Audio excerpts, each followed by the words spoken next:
Hi all, എല്ലാവർക്കും സ്വാഗതം. ഇനിയിപ്പോൾ നമുക്കേ ഇതിൽ AI ഉപയോഗിച്ചിട്ടുള്ള നമ്മൾ പറഞ്ഞല്ലോ ഓരോ ഓപ്ഷൻസ് റെൻഡറിങ്ങിൻ്റെ ഇത് കണ്ട ഞാനൊരു റൂമിനെ ജസ്റ്റ് ഒരു റൂം ചെയ്തിട്ട് അതും ഒരു പ്ലാന് മാത്രമേ ചെയ്തിട്ടുള്ളൂ കേട്ടോ. അതിൻ്റെ 3D ജനറേറ്റ് ചെയ്ത് തന്നതാണിത്. ഇപ്പോൾ ഒരു ഓപ്ഷൻസ് ആണിത്. ഒന്നിത് ഇതുപോലത്തെ ഒരു ഓപ്ഷൻ, അങ്ങനെ ഇത് പല ഓപ്ഷൻസ് ആയിട്ട് നമുക്കിതിൽ ക്രിയേറ്റ് ചെയ്ത് കിട്ടിയതാണ്. നമ്മൾ ഫർണിച്ചറൊന്നും സെറ്റ് ചെയ്യണ്ട, ജസ്റ്റ് ആ റൂം ഇട്ടിട്ട് അതിനെ ഓപ്ഷൻസ് ചോദിച്ചാൽ മതി. അങ്ങനെ തന്നെ വരുന്നത് ഒരു ഓപ്ഷനാണിത്. അപ്പം നിങ്ങൾക്ക് കാണാം എൻ്റെ സ്ക്രീനിൽ ഇവിടെ ഞാൻ ഇതിൻ്റെ ഒരു ഇതുപോലത്തെ ഒരു റൂം ചെയ്തു. അതിൻ്റെ ഒരു AI ജനറേറ്റർ എന്ന് പറഞ്ഞിട്ടൊരു ടൂൾ ചെയ്തിട്ട് ഈ ടൂൾ യൂസ് ചെയ്തിട്ട് ക്രിയേറ്റ് ചെയ്തതാണ് ഇപ്പോൾ നിങ്ങൾ കണ്ട ഇമേജ് കേട്ടോ. അപ്പോൾ നമുക്ക് ഇതുപോലൊക്കെ ഉള്ളൊരു പിക്ചർ പോലെ അല്ലെങ്കിൽ ഇങ്ങനത്തെ ഒരു ഫ്രെയിമൊക്കെ ഉണ്ടാക്കിയിട്ട് അതിൽ നമുക്ക് പിക്ചറൊക്കെ കൊടുത്ത് വാൾ ഡെക്കോറൊക്കെ ചെയ്യുന്നത് എങ്ങനെയാണെന്നൊന്ന് ജസ്റ്റ് നോക്കട്ടെ. അപ്പം ഇത് നമ്മൾ ഉപയോഗിക്കുന്ന ഓപ്ഷൻ എന്ന് വെച്ചാൽ ഈ കസ്റ്റം മോഡലിംഗ് ആണ്. ഇതിൽ നമുക്ക് കസ്റ്റം മോഡലിംഗ് പോയി കഴിഞ്ഞാൽ നമുക്ക് കാണാം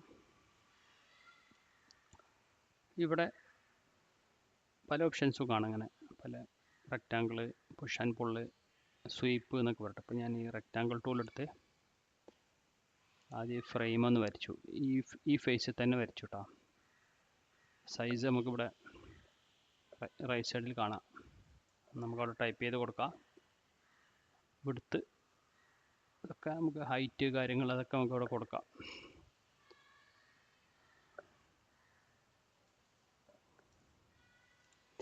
ഒരു 600 ഹൈറ്റും ഇതേപോലെ തന്നെ നമുക്ക് ഡിഫൈൻ ചെയ്ത് കൊടുക്കാം. തൽക്കാലം ഇപ്പോൾ ഒരു റഫായിട്ട് ഇങ്ങനെ ഒന്ന് വരച്ചാണ്. ഇനി ഇതിനെ നമുക്കിതുപോലെ ബോർഡർ ഇങ്ങനെ ഇട്ട് കൊടുക്കണം. അപ്പോൾ അതിന് ഇതിൽ നിങ്ങൾക്ക് ആർക്ക് എന്നൊരു ടൂൾ കാണാം. ആദ്യം ലൈൻ ടൂൾ എടുത്തു. ഞാനിങ്ങനെ ഒരു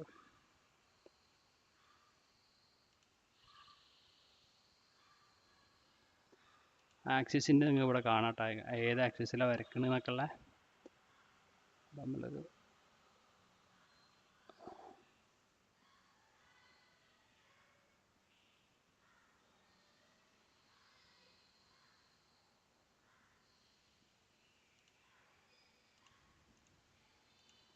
ജസ്റ്റ് ഇവിടെ ഒരു റെക്റ്റാങ്കിൾ പോലെ വരച്ചു.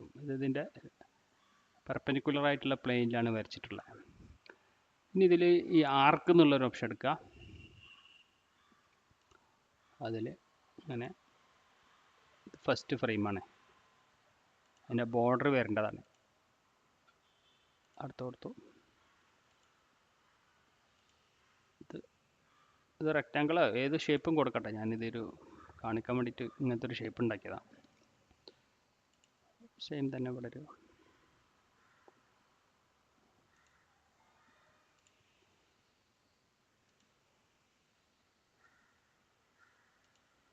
ക്ലോസ് ചെയ്ത് കൊടുത്തു.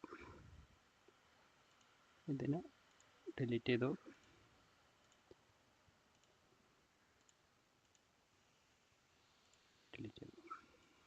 ഇങ്ങനത്തെ ഒരു ഓപ്ഷനാണ്.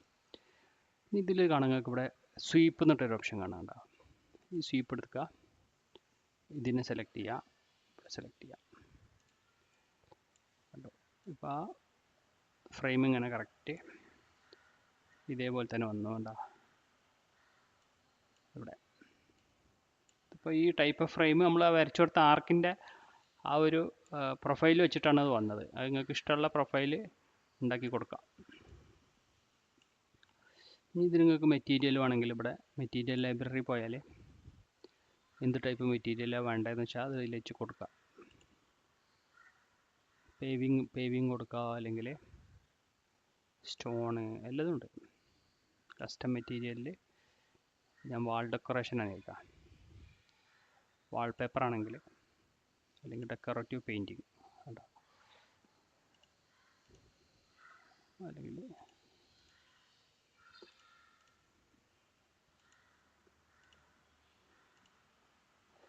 ഇതൊക്കെ ഇതിൻ്റെ ഈ സ്കെയിലും കാര്യങ്ങളൊക്കെ നമുക്ക് ഇതിനെ വീണ്ടും ഇവിടെ എഡിറ്റിൽ പോയി കഴിഞ്ഞാൽ അതിനും മാറ്റി കൊടുക്കട്ടെ. അതിനെ നമുക്കത് മാറ്റി റെഡിയാക്കി കൊടുക്കാം ഇതിൻ്റെ ഇവിടെ. ഇനിയിപ്പോൾ ഇതിൻ്റെ ബോർഡറിന് മെറ്റീരിയൽ കൊടുക്കണമെങ്കിൽ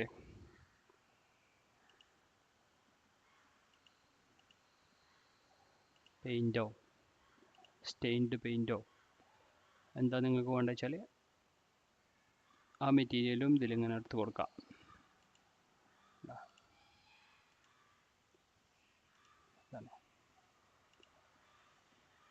നെക്സ്റ്റ് വൺ അടുത്ത് വേറെ ടൈപ്പ് കൊടുക്കാം.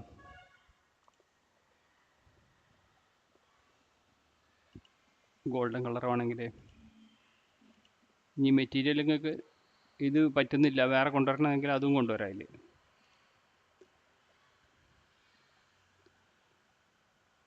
പിന്നെ അകത്ത് ഭാഗത്ത് വേറൊരു മെറ്റീരിയൽ ടൈപ്പ് കൊടുക്കണമെങ്കിൽ എന്താ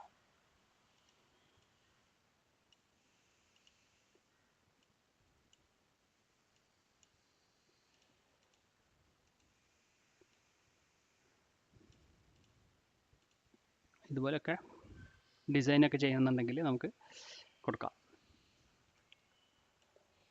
okay, thank you for watching.